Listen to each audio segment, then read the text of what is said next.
What was once the Polk County Courthouse now serves as the Polk History Center and houses the Historical Museum and Library. The museum serves Polk's community through special events, volunteer opportunities, and educational programs. More details are coming up next on Polk Place.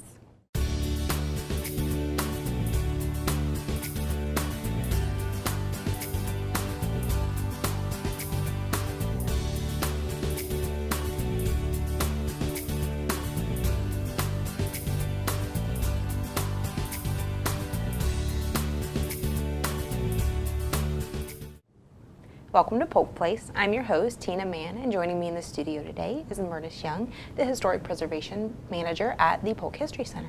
Welcome. Hi, Tina. Love being here with you. As always, so let's talk about May. May, of course, is Mother's Day, so what are you doing to celebrate the mothers? We have, for our Curators of Curiosity, a nice little program in the Discovery Room, and they'll have an opportunity to come in, read about Mother's Day, its beginnings, and although it actually started in the United States in 1908, it was designated a national holiday in 1914.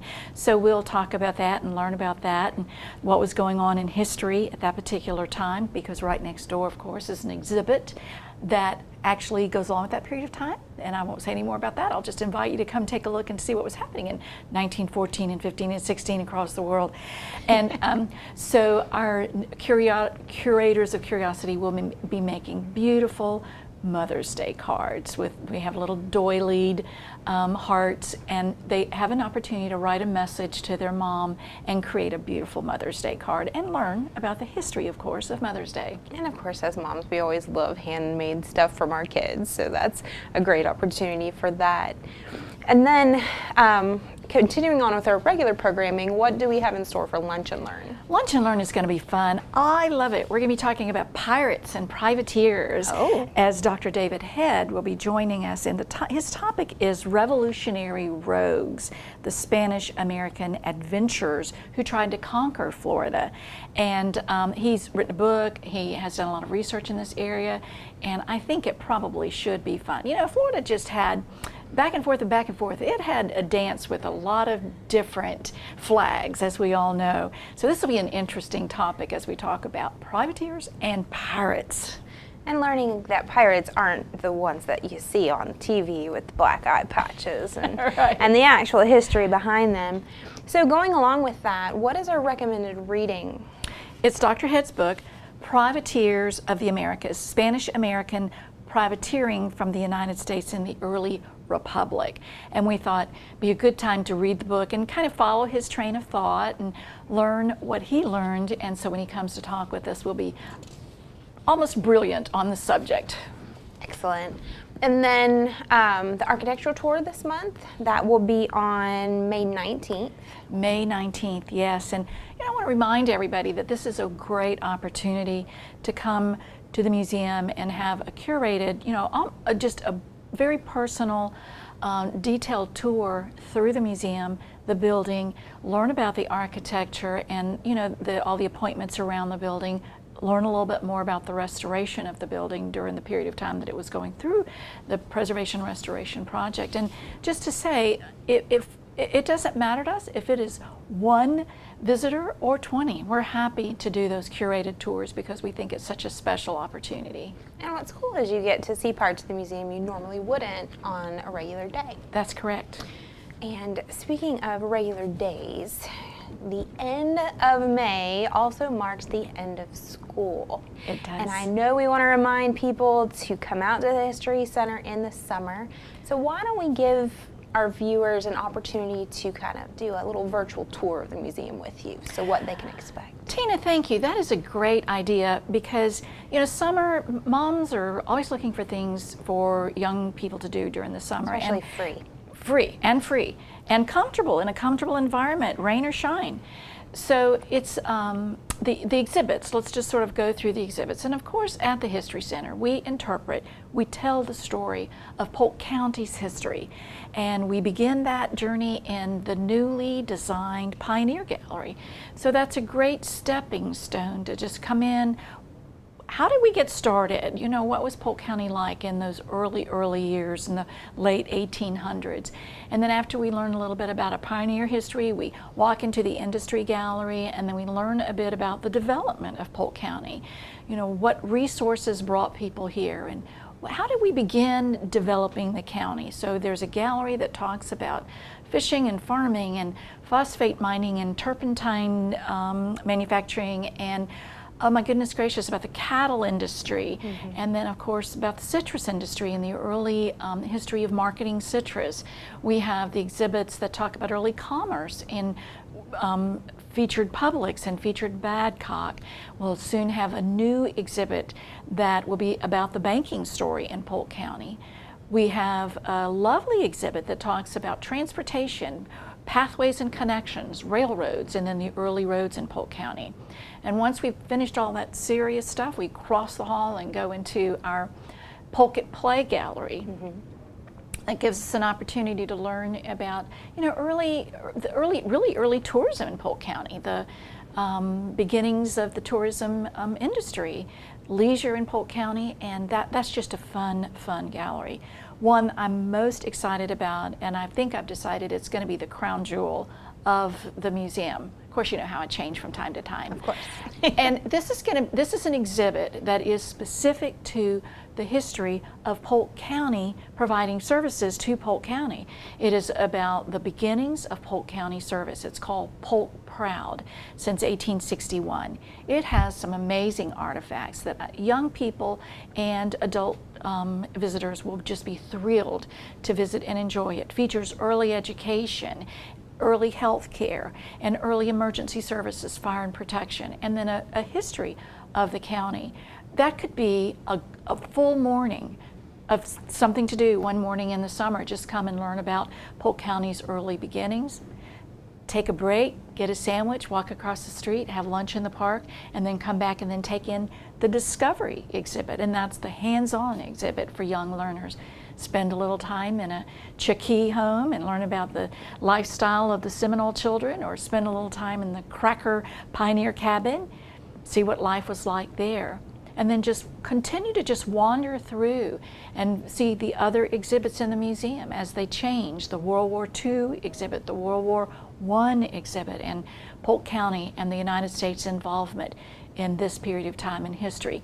And one of the things that we do is we create several different types of walking tours or scavenger hunts for different ages. For our very young visitors, we have the sound of history. And so we direct them to things like finding the drum that was used during the Civil War, or things that make sounds. For more mature learners, the scavenger hunt takes you to more detailed areas. And then of course, we've just been on the first floor. Yes. More days to come, right? Go to the second floor. What do you think they're going to find up there? What is your favorite thing on the second floor, Tina? I love just all the different war uniforms and everything that you see, and how, you know, the weapons developed and everything like that. And what is the name of that exhibit? Well, that is our military gallery. It is a permanent exhibit, and it covers the period of time between the Second Seminole War and Desert Storm. And I think it's interesting that you're right. There are things about military history that are appealing to all of us. War is not something we celebrate. No. But the ingenuity and the innovation and just the historical content of that period of time or those periods of times in our history are just fascinating as we develop weaponry, as we develop medicine and healthcare that came out of periods of time in the war. And you're right, for women, the uniforms, attire, we love to dress. I like clothes. So also up there, you can get a taste of what court was like back in 1908. Absolutely. The beautiful 1908 courtroom is just, it's been dedicated as a gallery to commemorate the history of the 10th Judicial Circuit. So not only do you get to have the opportunity to walk into that beautifully restored courtroom and just immerse yourself in the feeling and the reverence of a what those proceedings must have been like.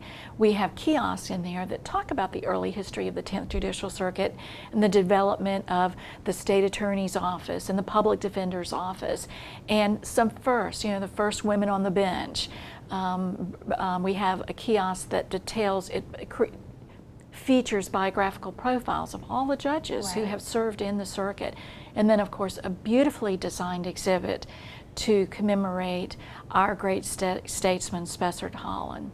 So I think with all those things and a research library, our students and our families will have many, many hours of fun that they can fill up their summertime with. You are absolutely correct. And what I think it's funny is my kid, like I even talk about my childhood, and my kids are like, what do you mean you didn't have cell phones, or you didn't have this, or you didn't have that? So going back all the way before before even sometimes they had electricity or, widespread telephones and things like that, it just can blow their minds. Exactly. And it's important for them to learn about, because they are in an age where, they're lucky and they're blessed because they have modern medicine and things like that, and they stuff that they can take for granted. Mm-hmm. So it gives them an opportunity to kind of learn about that. And of course, along with visiting, you guys will continue your regular programming, like lunch and learns, throughout the summer. We will, absolutely.